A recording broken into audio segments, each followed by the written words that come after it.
This is the DallasCowboys.com Draft Show. Your war room for insider news and draft analysis from deep within the confines of Cowboys headquarters at the Star in Frisco. Now, your hosts, Vach Lombardi, Nick Harris, Bobby Belt, Tommy Yarish, and Kyle Yeomans. Today is Thursday, March 19th, 2026, and we are now 35 days away from the NFL draft in Pittsburgh, Pennsylvania. Time is winding down. We are 5 weeks away. That is it. And this is the Draft Show presented by Miller Lite, the only beer of the Dallas Cowboys. Welcome in, everybody. We've got Vach Lombardi, Bobby Belt, Tommy Yarish, Chris Beam in the back. I'm Kyle Yeomans. This segment is brought to you by your Texas Ford dealers. Ford is the best in Texas. Gentlemen, 5 weeks away. How differently now do you feel about the NFL draft than you did 5 weeks ago when we started this journey? And then how different is it going to be in 5 weeks whenever we actually sit down in here for night one in the NFL draft? Yeah, I'm trying to think, like, the bigger things that I think probably 5 weeks ago, if you went back and listened to some of the stuff we were talking about, I don't think any of us thought it was possible at all that Bain could slide. Mm-hmm. It still may not be likely, but it's at least something that can be talked about. We were talking about Dylan Thieneman as like, well, if you had a second-round pick, like that might be nice. It's like, well, he may not make it to 20 now. Mm-hmm. And then you've got some people like Nick who are just like, yeah, let's take him at number 1 if we had that pick from the Raiders. But no, I think it's more – the biggest thing that to me always changes in these 5 weeks is – and this will be something that you hear analysts and people in the NFL say a lot of times is like, all right, y'all are catching up to what we think of him. Yeah. Like y'all are finding out what we think. Like, so you've been talking about this guy as this. It's like, okay, even if you like him there, that's not where he's going. Like that guy's going way earlier. That guy's going way later. Like last year we started hearing, didn't know it was going to be 5th round, but we started hearing like Shedeur Sanders is not like going in the first is a common thought. And it may just be into day 2. And then it went much longer than that. But yeah, I think some of the stuff you've started figuring out about maybe Keldrick Falk isn't somebody who teams are just in love with the traits enough to say we'll do top 15. Yeah. Jermod McCoy, how much people are concerned with that. And some of the other just value swings that we're seeing a little bit. Let me ask y'all this. How do y'all change, or do y'all change y'all's thoughts on a player the more like stuff happens and the more the hype kind of changes? Because just me personally, and y'all ain't got to be like me, but it's like if I watch a way too early top whatever, and I see a player, if I don't like the player, I'll immediately start hating on the player. Like, I didn't like T.J. Parker for a long time. So when people was like, oh, T.J. Parker, like Dane probably had like a top 100 way too early thing, and he was like the 8th guy. And I was like, no. What are you doing? I'm hating on this. Yeah. I don't like this at all. But the flip side of that is I keep watching film, going down list. I say, okay, Harold Perkins, it's time to watch him. And I like him way more than what national media may have. Like if you look at these mock simulators, Harold Perkins may go in the 6th or something. I got a 3rd on him. You know what I mean? So I feel like I'm always different than what the national conversation is. Do y'all feel it, or do y'all change as it changes? I feel like there's going to be natural differences because even in the room that we have here, I look at this as, and this is all set up based off of Brian Broaddus and what he did when he brought the draft show to life back in the day with Ed Cahill and Dane Brugler. Everybody has their own opinion, and we bring it together and we talk about it at the table like we are a war room. Mm-hmm. I'm going to have a different opinion on one guy than you will. I like T.J. Parker out of Clemson. Do I think he's a top 8 prospect? No. Like some of the other national media may have at one point in time. I think he's a top 15 player in the draft, but still probably much higher than you would have him. Sure. I'm not going to fluctuate based off of what I've seen out of mock drafts from Dane or from respected media personnel and anything of the sort. But I will go back, and if there are injury concerns or red flags or personality things that we start to learn just because we have the ability to talk to people within those rooms and within the buildings and within the walls, that might change where I would slot a player if it did boil down to it. But that would have to be a severe scenario. Like the Caleb Downs thing, a lot of that is speculation. I've seen the tape. I'm okay with the risk. I think I would still take him at 12, knowing what I know now, for sure, even with the conversation that would happen earlier. And I still don't think he's getting to 12, even knowing what I know now and what the league knows now as well. I'm not changing a whole lot unless it's the outside factors off of the tape and off of the film that we get to learn along this process and in having those conversations with those that are entrenched into it. For sure.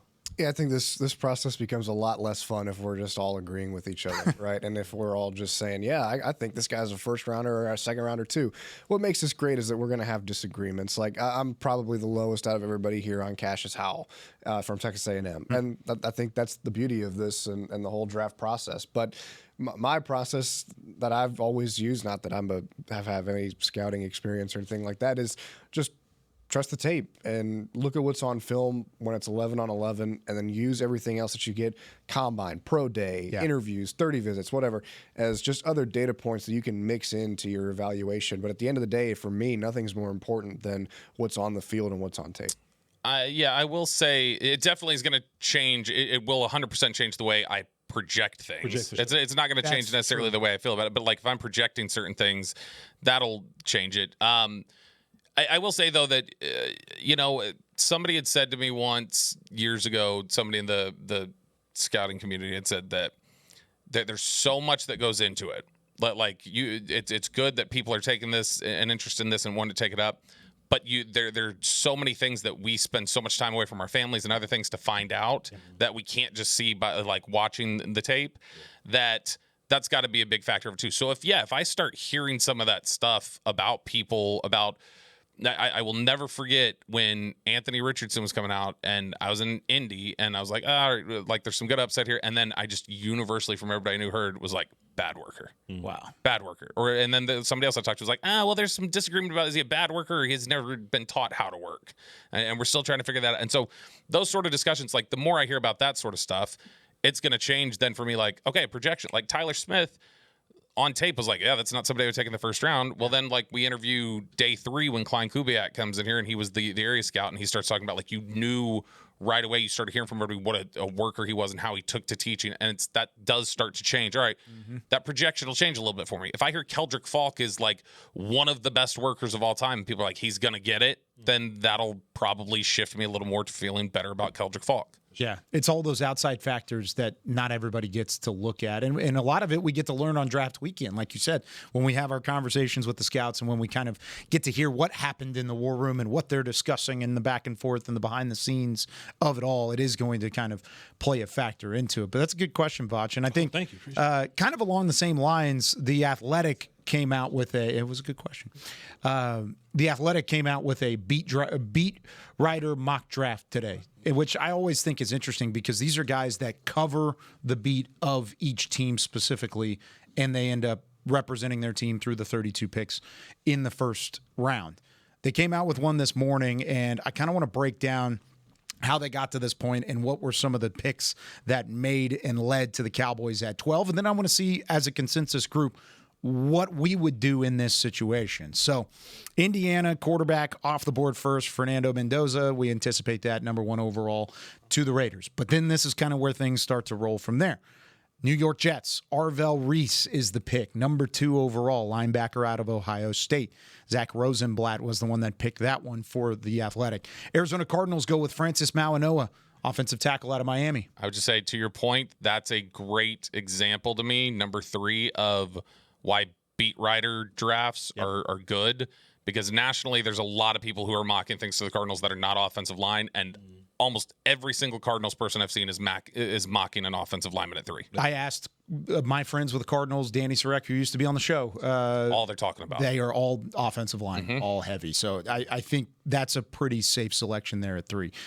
Tennessee Titans at 4, they take David Bailey, the edge rusher out of Texas Tech.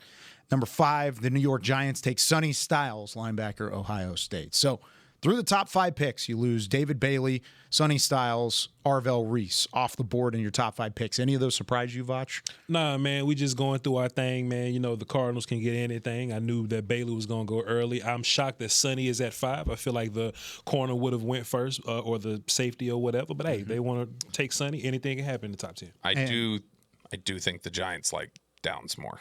There you go. So there's that element to it as well. 6, the Browns. This is your trade-up scenario. Are you thinking with Caleb Downs still on the board at 6 of getting on the phone and at least having the conversation if you're in the war room? Absolutely.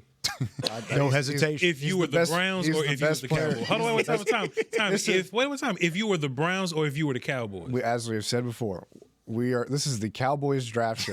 But Tom, we are but talking Kyle, from this perspective, right? But Kyle, this is about the mock draft though, right? This is about the Browns. It is about the mock draft. It's about the Browns, Tommy. If you the Browns, would you trade away from Caleb? We ain't fighting, but if you the Browns, would you trade away from Caleb Downs? I would take they would have what? They would have 3 first-round picks, right? I would take the 3 first-round picks. And just run from there. Are they a Caleb Downs away from being good? I don't know. Are they Caleb Downs away from? I don't know nothing about the Or Browns. would they be 3 first-round picks? I away cover from the being much Cowboys. better? I don't know nothing about the Browns. I cover the Dallas Cowboys. What you say about it? Yeah, this is whether I would do that or not, or whether the Cowboys would do that or not, is a larger question of team building that probably gets way too deep into the weeds. But I would say Downs, as much as I love him, I don't know if at that point, the way they're trying to build this team, the way they're trying to like have a 3-year window that they're really opening up here, I don't know if at that point it makes sense if you've already added a lot to your safety room. If he falls to you, you take him maybe, but I don't know if they'd be willing to go up and trade for him. Whereas like Bailey, that might be a different conversation. They could even maybe like Downs more than Bailey, but like, oh, Bailey is something that we need that we'd be willing to go up for because of how we've covered our bases. But I mean, Downs is a player good enough to do that. If you did not have Jalen Thompson and PJ Locke already, I would say I'd be willing to trade up. Now I've got to like start looking at risk management a little bit. Yeah. At 6, they do not take Caleb Downs though. Nor do they trade out of the situation entirely. They take Monroe Freeling, offensive tackle out of Georgia, crazy, but at number 6. Yeah, and that's a lot of Cleveland writers have put Freeling there. They feel like they've talked about them being a trade out, and so I think it's one of those things where if they don't trade out, that might be who they take. Wow. They need to trade back. So now you're on board? Oh, They now need to we're trade on board. back. Hey, They there we need to go. get I told him yesterday. If they I would like get him Monroe on- Freeland, they need to get the hell out of 6 and take him. I told him Get back to yesterday 12. I would get him on board. That's I crazy. told him I yesterday will- I'd get him on board. I will say, again, we've seen before, like, I mean, who was it years ago? The Raiders, Cleveland Farrell. Yeah, Farrell, yeah. Penix goes 8. It's like, so I mean, like, if you like your guy, you like your guy. Teams suck at drafting, but I don't say this to be fun. People think I'm being arrogant because oh, Vosh, these people make millions of dollars a draft. How they suck at draft? They suck at drafting. I do believe Monroe Freeling could go top 6 because some people bad at this and maybe they value the sightedness of the tackle. Like the 2 top tackles that we like are right tackles. They may want a true left tackle type guy. I feel you, but damn, boy, Monroe at 6 is crazy to me personally. But go ahead. Okay, so he goes 6 overall to the Cleveland Browns. The Commanders at 7, they take Caleb Downs. Okay. Dan Quinn gets Caleb Downs. That's a pretty good fit, in my opinion. Have fun seeing him twice a year. Yeah, exactly. Number 8, New Orleans and the Saints take Carnell Tate, wide receiver, Ohio State. Kansas City at 9 takes Reuben Bain Jr., edge rusher out of Miami. Number 10. The Chiefs have been hot on Bain, by the way, in pre-draft work. There you go. Cincinnati at 10. Jermod McCoy, corner from Tennessee, goes high at 10. And then Miami at 11 takes Spencer Fano, offensive tackle out of Utah. This scenario That's crazy. is about as good as it's going to get for Dallas. Yeah. It's pretty close. I mean, especially like one wide receiver, 3 offensive tackles, all going, and a quarterback, and McCoy. McCoy. That's 6 players that are probably not in your consideration going in the top 11 picks.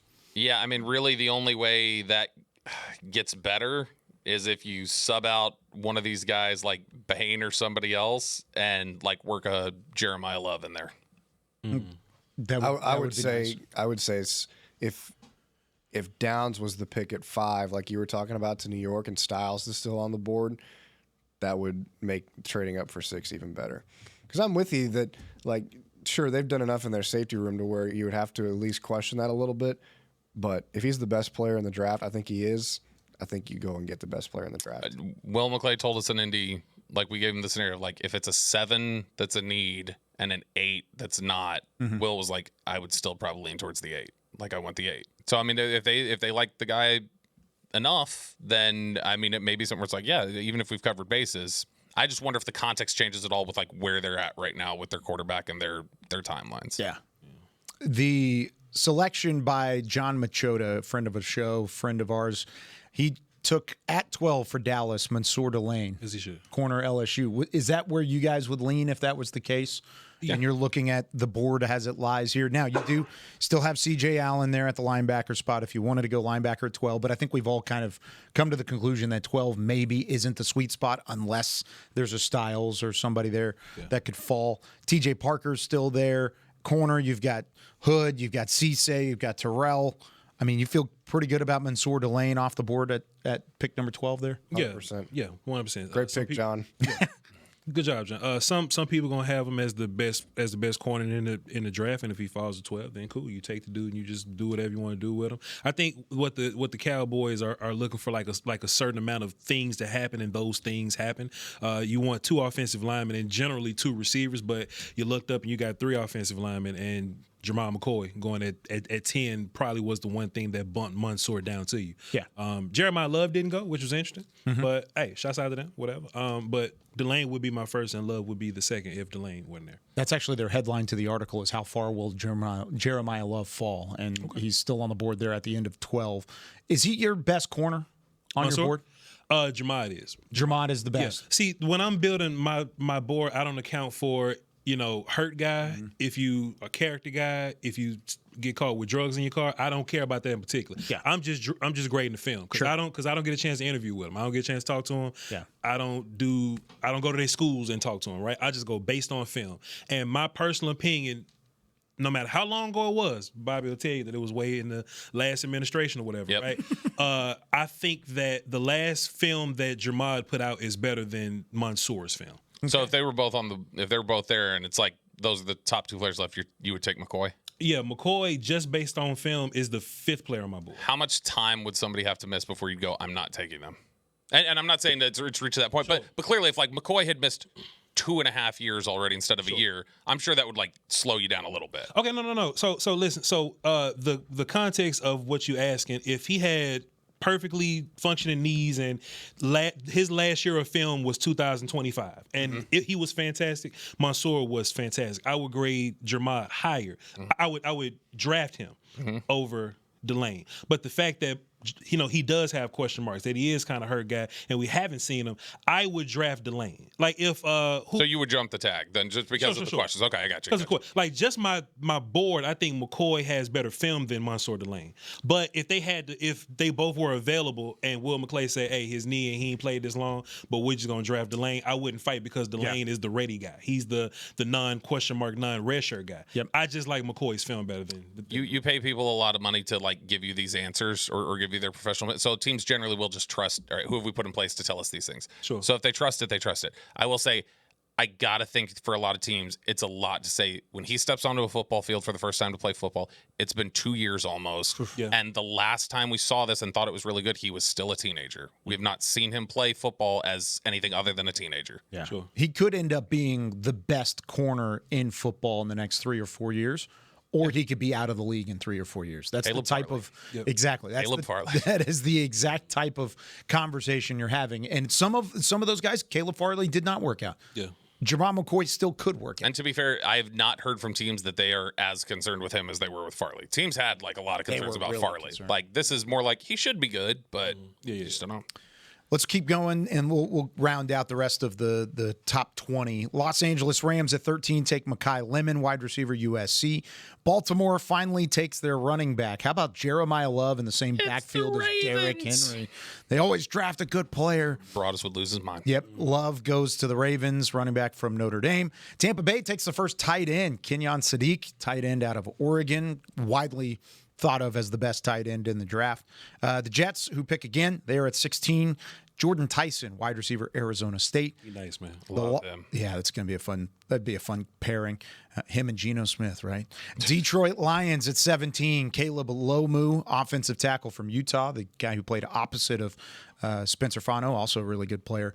Minnesota at 18. Dylan Thieneman, safety. Oregon is off the board. Thanks, Alec Lewis of Minnesota's beat. That has become every single mock drafter's 18 pick. Every single. Really? Yeah. Okay, so maybe there's something there to that. Caden Proctor, offensive tackle, Alabama, goes 19 to the Panthers. And then the Cowboys are on the clock again. Based on what your board looks like here, what would be your options? Still got some linebackers there. You got C.J. Allen. as I mentioned earlier, that's kind of become a popular pick at 20. Yeah. Do you feel like the way that the board lies here, that's a good spot? No Thiedemann, no Downs, Yeah, you cool. nothing crazy like that? Just on my board, Messidor is my best player. There was a bit of a conversation online yesterday with some folk, and I particularly don't care about a player's age in that way to where I'm bumping them down the board. Some teams could think differently, but I'm generally floor guy. I'm not really big into if a player can't do things right now, but they have upside to do it. I'm not big on that. I'm big on what I can see right now. What can you do right now? And I think Messidor is so pro ready right now because he knows just what to do with his hands. He has plans, backup plans, counter. Like he's so sound as a pass rusher, and I think there's some good run game stuff too. If I don't know who the Cowboys doctor is for feet, but whoever the Dr. Cooper is for feet or whatever, if they say, hey, yo, Vach, his feet's good to go, what you think about him? If Messidor was 23 years old and got good feet and knees, I think he's a player that you could draft at 12. I think he's that damn good. But there's question marks. But on my board, he's going to be right where he's at, and I think he would be the best player here. He's the 14th player on my board. I think the Cowboys call in a specialist for their feet, and it's Dr. Elatrash out of he do West knees Coast. and feet? Yeah, he does them both. Damn, Elatrash. I'm just- You know, I'm you remember the completely song, right? joking. It's connected. like the knee bone's connected to the, like that's the thing. They all work. I gotta be together. careful with you because you say some slick stuff because you get me canceled and fired up this mug. But yeah, I do know the knee and foot connection song. Yeah, It is not Elatrash, by the way. I just want to clarify for all those at home that was a yeah. Hella trash do knee. yeah. Ella and trash. Bobby, Shout would out to DeMarvin Overshow. what would be your pick there? Man, come on. What would be your I'm just pick saying there? that he did the last one. I think they do like him a little Yeah, bit. So he's a reputable doctor. Go ahead. What's up? The Cowboys at 20, what would you do in that situation with the board lying the way that it does? Yeah. So, I mean, honestly, so Allen is up there. That's really gonna probably be it for the first rounders, I think. So yeah, I mean, the only question is like, are they comfortable with everything medically and that goes into that? And they have seemed very particular. PJ Locke gave the quote. I don't know if it was on the conference call or with you guys here at DallasCowboys.com, but he gave the quote talking about like Christian Parker does not tolerate gray. Like it's very much, he's got an idea about how it's supposed to be. And I think that's definitely in the way they're looking at what are the prototypes for each position. So, are we going to find out that that's CJ Allen? Does he check the boxes that they have for the prototype? And so I think medical, and then just what is the exact fit and how does that kind of fit in with what Scott Simons wants to do and Christian Parker wants to do. And so Allen would probably be the way that I would lean here. But I could potentially be talked into Cassius Howell. Okay. I have a second on Howell. I have a first on Allen. He's my last position of need remaining first round. There's an interior offensive lineman from Penn State that I really like. And then there's of course, the interior defensive lineman and Peter Woods that I like. Those are my other first round grades that I've got. How are we pronouncing that Penn State? Because I noticed you stayed away from it too. Is it Vega? Ione. It is Ione. Don't ask me for sure. You're on- I thought it was Ioani. Give me 30 seconds. I've been saying Ione. I don't know if that's correct, but I just call him Vega. It's very confidently said. Like you That is the highest player I have left. Yeah, that's And so the only two first rounders left would be him and Allen. And I'm taking Allen in that situation. Yeah. Now I mean, And that's what John Machota did, by the way, also. oh, okay, he did take CJ. Yeah, he did take C.J. Allen at 20, and that's how the first round ended up. Mansour Delane, C.J. Allen, do you feel pretty good about that haul? Yeah. If you're Dallas and you're 12 and 20? Yeah. The only two defenders I had above Allen were the two defensive tackles, Woods and Caden McDonald from Ohio State.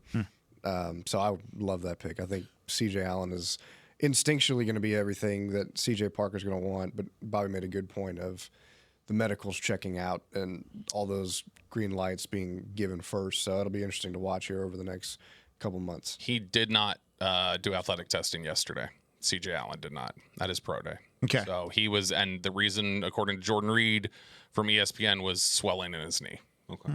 So you don't have any testing times on Allen. Wow. I wasn't really expecting to be blown away much anyways if he did test. Thank you. Sure. Because I think if you turn the film on, you're not looking like, oh my Oh yeah, God. he's not a freak. Yeah, but just no. like he can't do it because he's got swelling in his knee 4 months after meniscus Right. repair. Is like, okay, well, is that a problem? Right. I've found the official pronunciation on the Penn State guard. What do Did you we say? totally miss it? Yeah. What is it? Ioane. I think I was close. Ioane. I said Ioane. Did you? I said Ioane. that was It was not quite. I was still wrong, but I was close. Ioane, you Yeah. were close. I didn't hear that one. I didn't hear the yo, but yeah, capital Y-O in the phonetic spelling, Ioane. I mean, we So just it's found out Vega it's Travis Ioane. A-Chan, so. Yeah, that's true. NFL got that one wrong in there. I mean, he let them get it wrong. He's like, just call me ETN. Yeah. Well, anyways, Ioane goes 21 to Pittsburgh. TJ Parker goes 22 to LA. So those are my final two first round grades there. Or excuse me, Peter Woods was the other first round grade. Philadelphia, Keldrick Falk, 23. Browns take Denzel Boston, wide receiver from Washington. Chicago at 25 takes Emmanuel McNeil Warren, safety from Toledo. Buffalo at 26 takes Cassius Howell, Texas A&M edge rusher. San Francisco at 27 takes Akeem Mesidor, edge from Miami, another good edge rusher for San Francisco. 28, Houston takes Blake Miller, offensive tackle Clemson. Kansas City takes Caden McDonald, defensive tackle Ohio State at 29. 30 is the Dolphins. They take Avion Terrell, corner from Clemson. 31, Mason Thomas, edge rusher, or our Mason Thomas, edge rusher from Oklahoma. 31 to the Patriots. And then the Seahawks in the first round with Chris Johnson, corner from San Diego State, who I know, Tommy, you like very much so. Yeah. So there's your 32 first-round picks. We're going to have our first-round mock draft next week, next Thursday. So a week from today, we're going to go through all 32 picks. We're all going to be representing different teams, and we'll find what our first round looks like if it's compared to what the Athletic did. You can check out this one on the Athletic all the way through. All right, when we come back, it's time for some Twitter on the 20, and then we're going to get into what would it look like to have an A-plus draft for Dallas with their first two-round picks, and what do they need to leave draft weekend with. More to come with more of the Draft Show right after this. Life is a workout, and Smoothie King is here to help you power through. Whether you're maxing out overhead presses, pushing through chest flies, or being the hero your golden retriever needs to carry them over that scary bridge, Smoothie King has the fuel to help you go all out. Build muscle and boost your recovery with 45 grams of protein, 0 grams of added sugar, and delicious customizable ingredients in the Gladiator Smoothie. Available in chocolate, strawberry, and vanilla. Only at Smoothie King. Hey, Cowboy fans. Keith Davis here, former Cowboys safety. Keith Davis into the end zone. You know what separates champions from the rest? Making the right move at the right moment. With blockchain.com, that's never been easier. The Cowboys became America's team by striking bold when it mattered most. Now it's your turn. Invest like your icons with blockchain.com. Visit blockchain.com/Cowboys today to get started and learn more. That's blockchain.com/Cowboys. Star Sports Tours is the only official fan travel partner of the Dallas Cowboys, offering exclusive game weekend travel packages with pre-game sideline access and photo ops with current players, cheerleaders, and Cowboy legends. You want to stay at a team hotel, attend the best tailgate party in Texas, tour the Star, and talk X's and O's with me, Everson Walls? With Star Sports Tours, you can. Visit cowboystravel.com to book your travel package today. Need a last-minute dish to bring to your Cowboys watch party? You made it. The game's about to start. Go for the quality, flavor, and convenience of a Hillshire Farm ciabatta deli sandwich. With flavors like Italiano, turkey and bacon, and chicken pesto, these sandwiches will make any crowd go wild. Found in the freezer aisle. Hillshire Farm is calling. This is the DallasCowboys.com Draft Show. Lone Star Smokeout is back in Arlington, but I did that read on Tuesday. I'm going to pivot now to refresh your wardrobe with the Cowboys Spring Essentials. Find light layers, tees, hats, and more at the pro shop near you or online at shop.dallascowboys.com. A Fanatics experience. Back here on the Draft Show, which, by the way, we will not be having our mock draft next Thursday because there are way too many people missing a show that day. So we're going to save it for when all 5 of us are here. So it'll be pushed to the week after that, I'm sure. We're missing for good reason. No, you're not, dude. You're going to party in Lubbock, bro. I'm not going to That's party. terrible. That's You're going to go hit up the bar very, strip down there. very low on the list of places that I'm looking to go party. Have you been to Lubbock? Yeah, No, I have not. that Get you explains some, get a you some lot. chimneys. What that is? It's a very popular place out there for margaritas. Yeah. Oh, okay. It's some good stuff. For sure. It's actually a pretty good recommendation by our friend Bobby Belt there. Yeah. Yeah. There's some other spots, but Put it on that's the list. Yeah. There you go. All right. It's time for some Twitter on the 20. Twitter on the 20. Vacha, you have a question this time around, or are you going to save it to the third segment? You said you said you was gonna say. I know. I'm messing with you. What's wrong with these people, man? All right. Brody wants to know, What's up, Brody? what position do you think they are more likely to draft, and which are they most likely to trade for between linebacker and edge? Do you think there's a difference between a possible trade and a possible draft? Well, I mean, I think they're going to acquire both. Yes. Like, I would imagine I would be floored if they do not have a veteran acquisition at both those spots before the draft. It's just every team builds that way.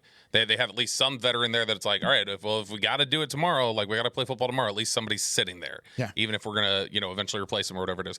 If you're talking about like really address the position, not just have a placeholder or an insurance policy, linebacker. I'd agree with that 100%. They with all the communication stuff that's going to go on here, I think they want somebody who has seen a lot of football calling things in the middle of the defense. Bob, you think they're gonna value smart people more than the height, height, speed, weight, or whatever, or are they looking for more like the athlete that could do it, and maybe they'll settle on the smarts? So I don't think there's any settling on the smarts when you or the mental processing when you hear Christian Parker talk about Yeah, it. the reason why I say that because But he also Allen's said small, but he's smart as hell. Yeah, so like that's the thing is that can help you in a big way. But like Christian Parker also said, like, yeah, you want the athletes though. Like you still need the athletes. And I think there are definitely some athletic markers they're gonna have that are gonna be non-negotiables for them. But yeah, I would assume that whoever is starting alongside DeMarvion Overshown next year at linebacker is not here right now, but is an NFL player already. Is what I would guess. There you go. So a couple different options there across the board. Maxwell wants to know, who are some of your favorite running back and tight end prospects at pick 112? If you have any, maybe day 3 guys that you like. No, this is a defensive heavy draft, but it feels like 112 might be the first opportunity to add another offensive weapon. Are there any guys that you think might be able to stretch to that point in the draft? I ain't gonna lie, bro. I ain't looking at tight end at all. Okay. I don't even want to have a conversation about a tight end. Not an Eli Stowers out of Vanderbilt guy? And I like him a lot. Okay. Not going that late though, is he? No, probably not. What the Cowboys might do is they may look in the 7th round of like the undrafted crowd to go get a tight end, and they could keep their tight end factory going. Running back is interesting. It is interesting, but if it's up to me, dog, I'm trying to get full defense with these top few picks. So look, also because I've watched some more film and I've gotten to the 114s relatively, and like I like the dudes that's kind of in that area or whatever. You know what I'm saying? So I would rather Torian York, Keyshawn Elliott, Red Murdoch, or something like that. So you would rather just stick defense and keep trucking? For them, yes sir, Yeah. yes sir, yes Okay. sir. That And makes look, sense. And you can find a running back later. But look, this also isn't me saying Jaden Blue got to step up. You know what I'm saying? This ain't me just leaning on the guys that's on the roster right now, but I just think defense is an emergency. So the only way I would go offense is like the 12th pick. Besides that, we should be going defense. Tommy, can we get Tanner Cozio out of Houston to 112? That was going to be one name that I threw out. I think Who that he'll is? be there. Tanner Koziel, tight end from Houston. Okay. One of the toughest football players I've watched in quite some time. And he doesn't necessarily look the part like you'd think, okay, if I told you it's a tough tight end, he's built well, he's, muscles just flying off of his bones. And it's kind of a leaner That would be build. very That's crazy. disturbing. That'd That's be a bad if medical his red muscles flag. are flying off the bones. He don't need to be That playing is football he at is, all. Thank he is you, off their committee of draft doctors bar. in front of It looks like Yeah. something at Pecan Lodge. All right. Yeah, he is off the draft. Didn't realize I was in the Tendon hospital. Anyways, he's kind of a, more of a larger target for quarterbacks. He was super quarterback friendly this past year. Transferred from Ball State, I believe, before that. And had a really productive year this past year for the Cougars. I liked him a lot. But that's not the only tight end that could be there. Maybe Joe Royer from Cincinnati, I've got in that vicinity. Justin Jolie from NC State is another one. Jack Andrews from Texas, I think, would be great at 112. Running back wise, it's going to be interesting to see how it falls because I think 1 and 2 is you got Love and Price from Notre Dame, both of them. And then after that, it's like who 3 is going to be. The third running back take is going to be really interesting. I've got Mike Washington, the running back from Arkansas, at third. Not too far behind him is Emmett Johnson from Nebraska. I don't know if any of those guys make it to 112. You have Mike Washington as RB3? Yes. Interesting. I love Mike Washington. I like him a lot too. I don't like him that much. The Penn State duo of Singleton and Nicholas Singleton and Katron Allen, are those maybe guys that could fall that far? I don't know, but I don't know if all 6 of those guys are gone by 112. Yeah, the only thing is like there is definitely a chasm from the top of the running back class. Right. Absolutely. It's not great. Whereas tight end's pretty deep this year, so I kind of wonder if a guy I would be like, hey, I'd like to take that tight end in the 4th round.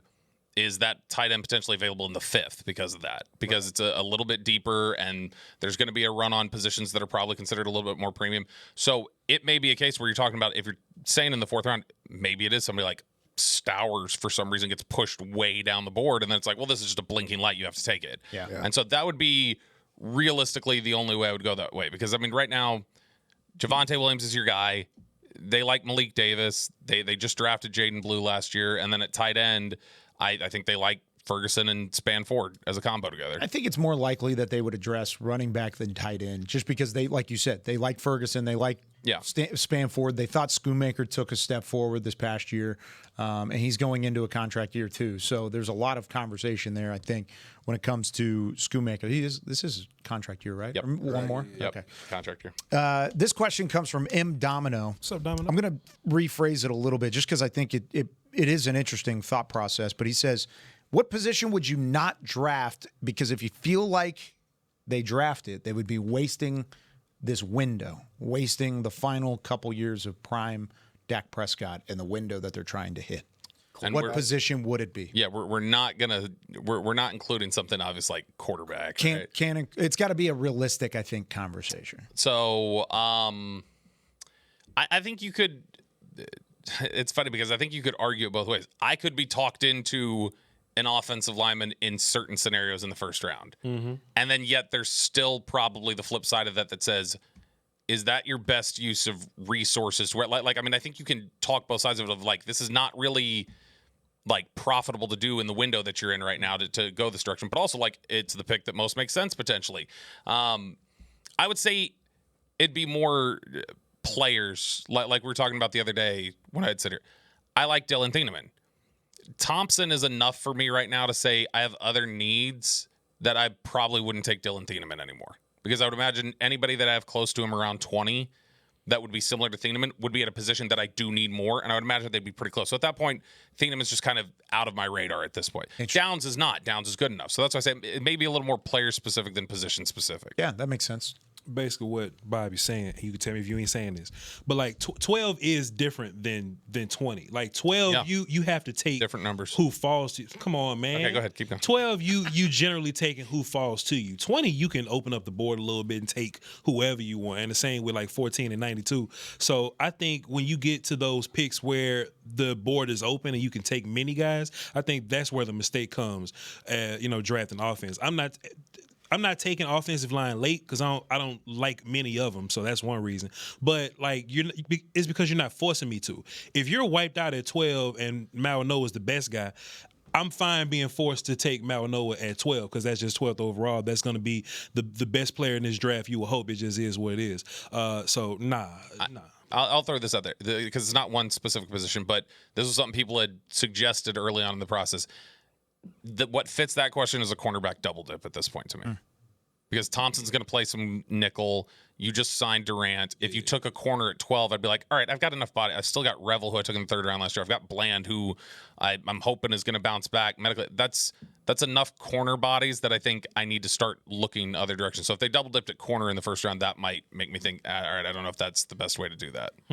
I would agree with that. Maybe wide receiver would be the only position that I can really think of. But even that, I think you could talk me into. One, if somebody slips, and two, if something between now and the draft comes out about like, hey, this might, they might move on from Pickens after the 2026 season. That would make sense. But otherwise, really, I don't think there's one specific position group aside from quarterback, which you took off the board, that would be just my mind is blown. Like, how are they doing this? Would that matter for you, 20 versus 12 with receiver? Like, could you see yourself saying at 12, I want to take a specific receiver, or would it have? Are you saying you could see that at 20 potentially? 20. Okay, all right. Yeah. So at 12, you wouldn't necessarily. No. Okay. Got it. I could imagine the headlines and how quickly they would publish. You said like, oh, if something before the draft comes out about maybe they're thinking about moving on from Pickens. Let's say it doesn't come out before the draft, and then they take a wide receiver at 12 or 20, more likely 20. Do you know how quickly those headlines would be hitting? It would be Receiver league, baby. Before the end of the 30s, the 25s, it would be on every major sports news platform. Oh, Cowboys could be moving on from George Pickens. It would just be a madhouse. But 11 personnel would be so tough. It would though, be wouldn't fun, it? Wouldn't it though. be so tough? I actually be changed my fun. mind on what I said because I caught myself being phony. And ladies and gentlemen, ain't nothing wrong with changing your mind Self-scouting. when you get more information. There is something that'll make me take an offensive player at 20.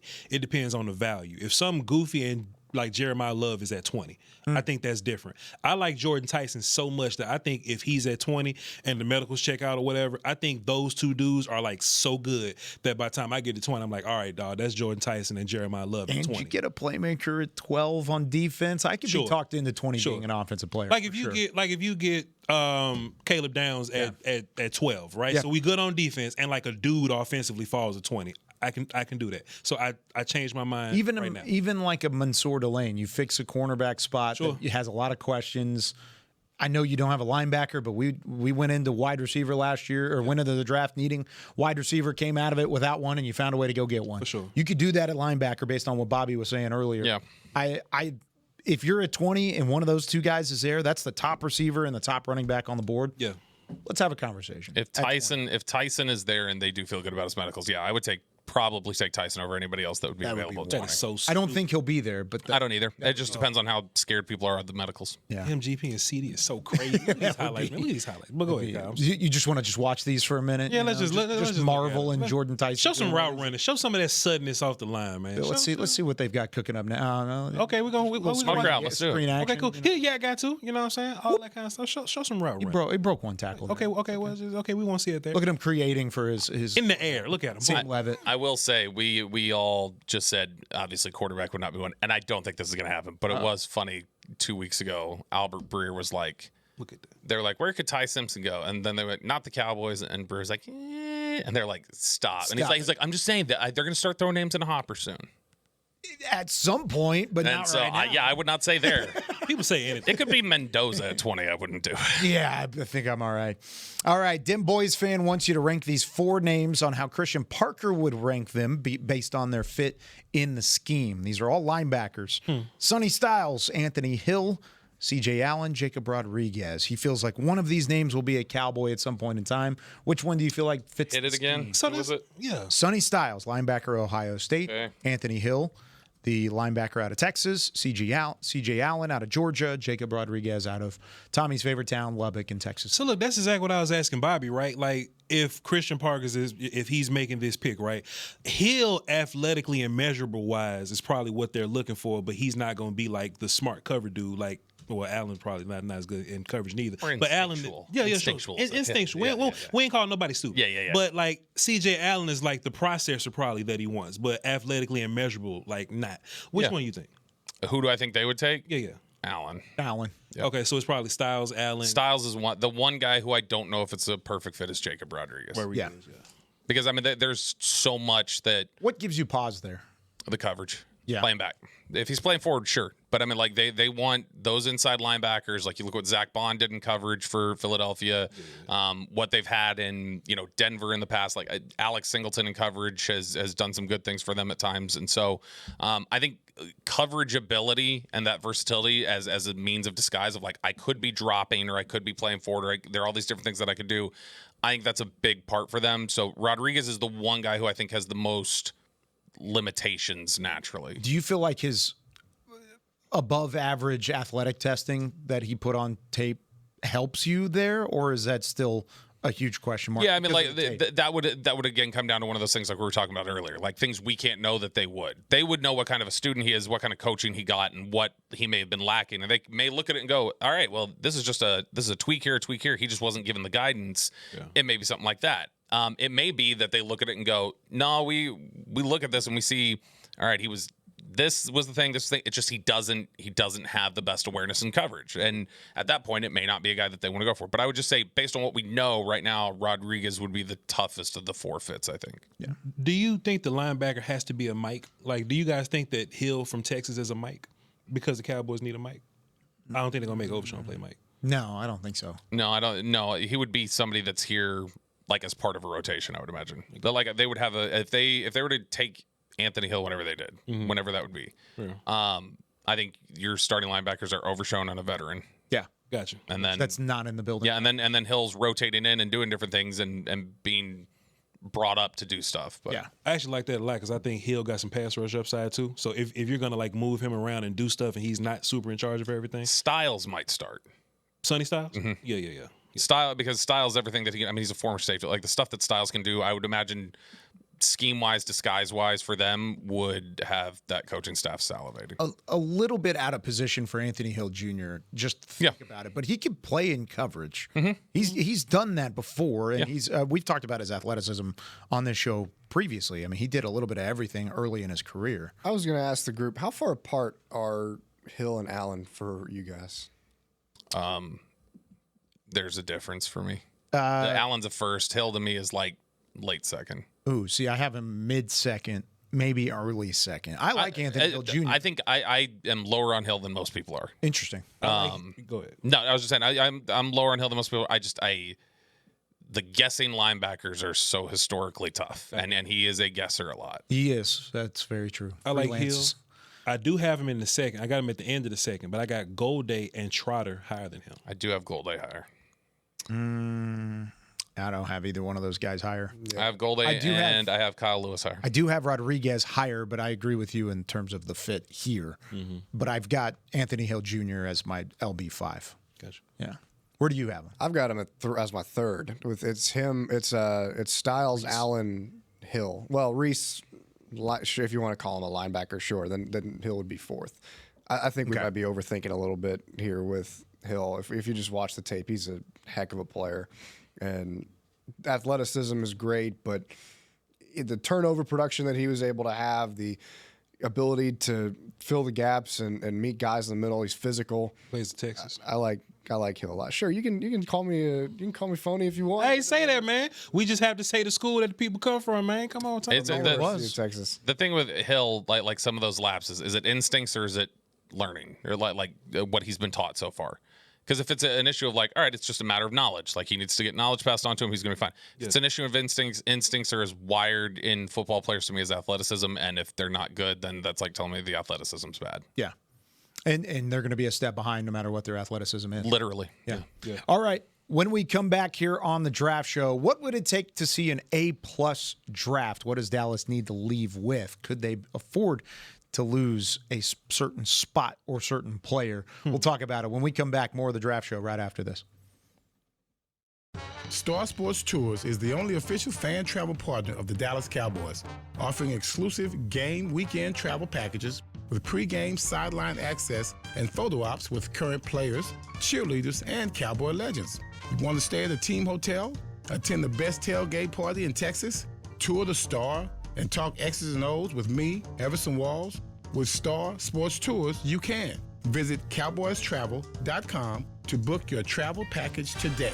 Cowboys fans, when it comes to navigating the ever-changing world of tax, your business needs a partner it can trust to tackle even your biggest tax challenges. Ryan is the largest firm in the world dedicated exclusively to business taxes. Our team of tax professionals has local expertise in all areas of tax and can help you uncover savings opportunities you didn't know you had. Learn more about how Ryan can improve your overall corporate tax performance by visiting Ryan.com. Ryan, the official tax partner of the Dallas Cowboys. He's at the 20, the 10, the 5. Touchdown, Cowboys. What's better than game day?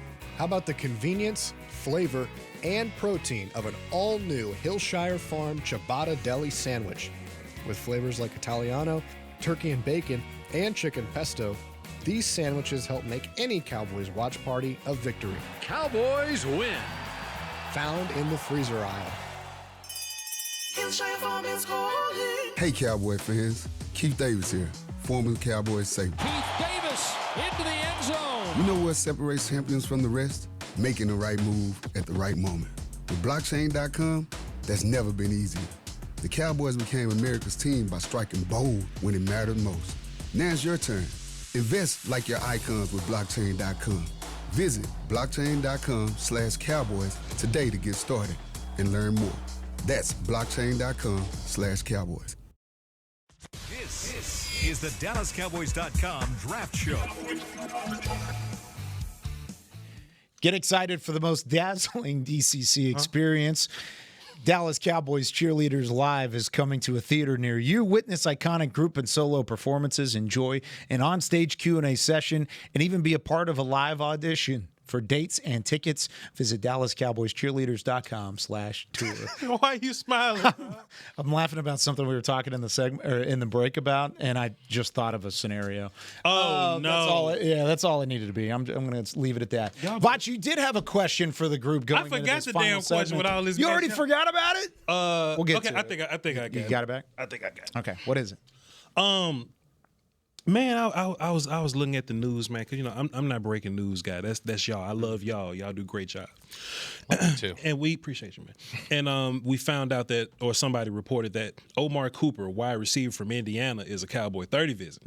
Then I deferred to Bobby Belt's knowledge because I listen to him every morning on the radio. And he's like, well, Vach, sometimes they bring guys in just to talk about other people. Like, hey, we might bring in Downs so he can talk about Sonny or something. All right, cool. And I didn't think of another player from Indiana that they could bring Omar Cooper in to talk about, right? So assuming that the Cowboys, or we would think that they would want to go all defense, why the hell is a wide receiver the first on your 30 list? So I was just curious about that. So first, I would say that NFL teams, a pet peeve I've found for a lot of NFL evaluators and stuff, Dallas and otherwise, is referring to it as the top 30. So like when we say first on their 30, they're like, it's not a top 30 because this is not like our 30 best players that we have in a row. These are players that like, this is just how we want to use them. It's like you don't go to the combine and call it your top 45. Like it's just the 45 that you have the meetings with.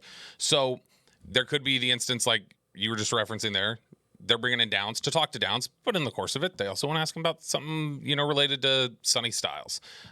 It could be if it's a really later round player. There was the Louisville defensive tackle that was reported that they had met with, who was I can't even remember his name, but he is not considered a guy that's on draft boards. Louisville defensive tackle this year? Yes. Oh, okay. Yeah, no, he's like buddy, that I don't even know. Late round. Late round. But see, that's don't know. They may not know certain things about him, and they want to bring him in and talk. Sometimes those things get used as recruiting for undrafted free agents, like advanced work. So then when you're calling on the undrafted free agent, you're going, hey, didn't you like it over here? It was nice, wasn't it? But for somebody like Cooper, none of that fits, right? Because it's a receiver who's expected to go in the middle of the first or the early second. So in those instances, I think it's typically, and I'm not saying this is what these are, but you're typically looking for answers to a medical question, or you're looking for answers to a question off the field about them. And so the reason why you'd have them in is not just because just for, giggles, like, let me find out what this is. Yeah. It's like they want to know, like, okay, I got to get this question answered, because if for some reason we don't know, he gets pushed down to the third round because other teams are concerned about this. We would like to know what the answer is on it or how we feel about it, so that then we can take them third round. And a lot of times they'll bring in people who they may be trying to get an answer like that, and then they go exactly where you expect them to, but they still needed to get the answer. And so they use that opportunity to do that. Yeah. Okay. You think it could be D'Angelo Pond's conversation too? Guy that faces him in practice. Maybe they're in there, they're bringing him in for a visit, they're answering other stuff, and they're like, hey, you know what, let's like take the opportunity to be like, hey, what was Pond's like in practice? What was it like going up against him? Like, I mean, it could be those sort of things. Was the Louisville defensive tackle Thor Griffith? No. Yeah, like, I mean, honestly, there are all sorts of. They could be asking him like, how many licks to get to the center of a lollipop. Like, you never know. But I mean, there's just they use it for all sorts of things that I don't think people think of. It was the name you're looking for is Renee Conga. That's him. Okay. Yeah, that's him. Interesting. That was thrown out there. Yeah, I think Bobby hit the nail on the head. That it's just information gathering at some points. It's not necessarily a surefire sign of interest. Is that the case all the time? No, they bring in guys that are interested all the time, but not necessarily every time is it guys that you'll see drafted or guys that you'll see drafted high or top 30 guys like Bobby pointed out. Yeah. Nick Harris isn't here today. He's out for some reason. I actually don't even know why he's out today. What's up, Nick? Or else Tourney. I would give it Slacker. to you. NCAA He's tournament. just watching the tournament. Oh, is he going to a tournament? Oh, I think he's lucky just him. watching it. In Happy his, March in his Madness, living room. everybody. Yeah, good for him.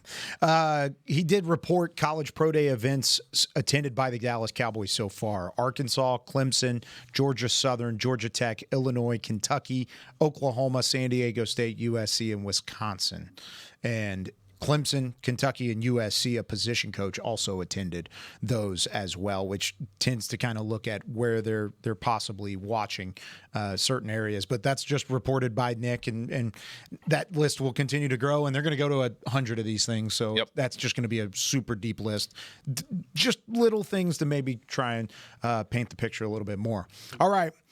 Well, do you have something there? I was just going to add that Chidera Uzo-Duribe, the outside linebackers coach, was at Georgia yesterday. Oh, okay. Which makes a lot of sense because that's where he went from. Yeah. So look, though, the Cowboys got coaches per Nick Harris. Y'all can follow him on Twitter at Clemson and USC and Kentucky. Yeah. I can imagine the players at Clemson and USC, but who they looking for at Kentucky?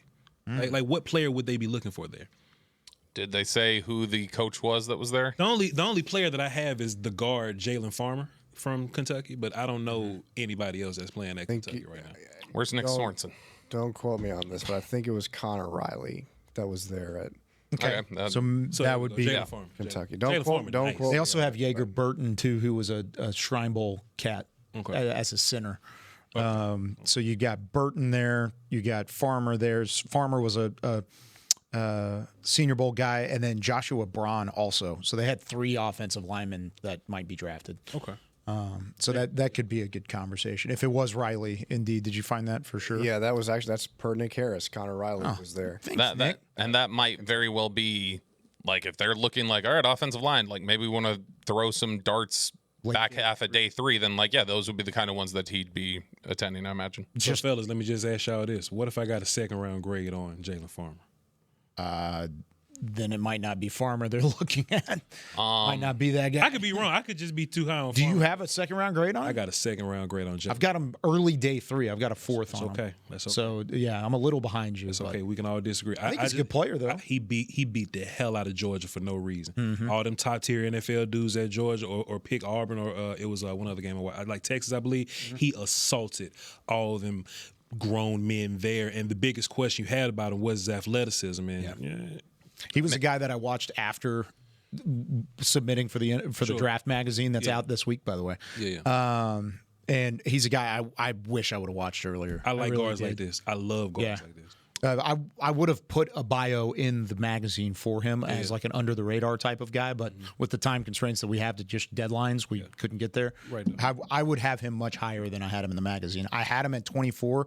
I have him at 13 right now. There you go. Maybe we find the league likes him a lot more, but I would be surprised just based on things that he went before day 3.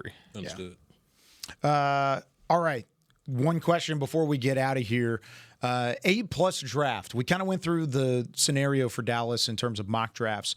What do you have to leave for us to say at the end of the weekend, when it's all said and done and the dust is settled, Tommy, that Dallas had an A+ draft? What do you have to have? In your 2 first round picks, if you hold on to them, you get 2 players that you feel like can at some point during the year get on the field quickly and start and contribute for you. Give me specific positions. Where do you need to fill your positions? Ideally, it would be linebacker and edge, but if you go corner linebacker, I think you're just as happy.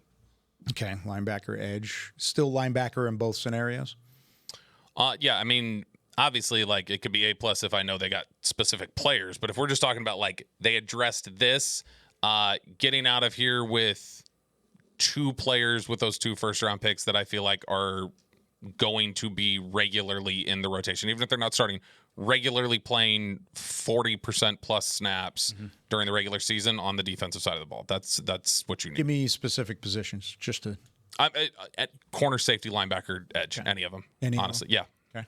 Any mix of them. I think first and foremost, if we talking about anything at the end of the week and it's like A+ territory, some other team is going to have to give you some help. You know what I'm saying? I think you 12 overall, you drafting at the end. If we really here celebrating, banging the table, high-fiving, Washington did something silly.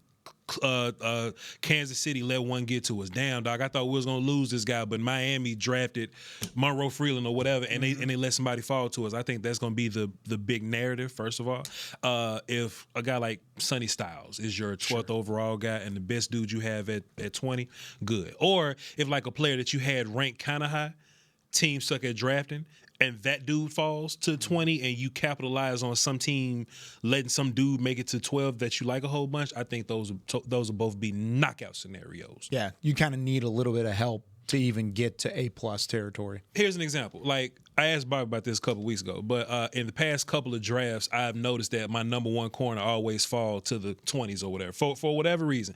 Whether you think it's Tyrion Arnold, Quinyon Mitchell, or whoever, like, you know, those guys just fell to the 20s for whatever reason. I really want teams to overthink Mansour Delane, and they probably won't have, you know, just because of what this draft is and his peers in this draft. But if they overthink Mansour Delane and he's 5'11", and Vach, we're just gonna let the corner fall. We're gonna prioritize these wide receivers and offensive linemen, take the pass rate and get those guys early. If you can walk away with a Sonny Styles at 12 and the short corner, the 5'11" corner, Mansour Delane falls to 20.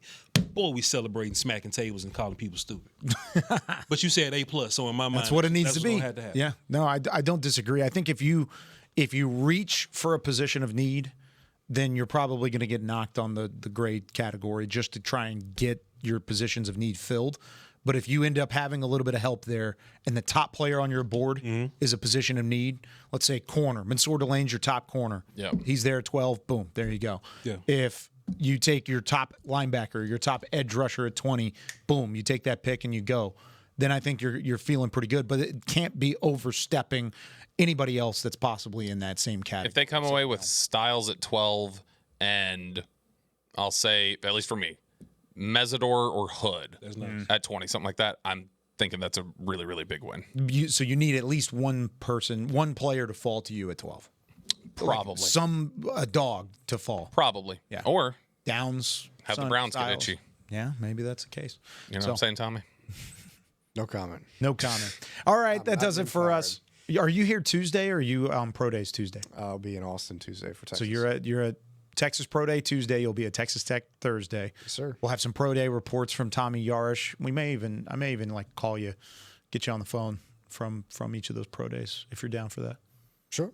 Okay, cool. You sound super excited about this. Yeah, I mean, as long as we're not doing something, yeah. Wow. Okay. I would like. He is I don't know the going to schedule. say He he's said if doing I've got I don't know the time, schedule. I don't know the then- schedule yet. yeah, I don't know all the right, schedule all yet. right. We'll Tommy, nice, man. forget about Tommy it. going crazy. That's crazy. All right, for Voch Let me Lombardi, see you watch, for Tommy. Bobby Belt, for Tommy Yarish, Chris Beam in the back, I'm Kyle $10,000. Yeoman saying so long from the Draft Show. We'll see you next week. This has been a production of DallasCowboys.com and the Dallas Cowboys Football Club. How about this, Cowboys?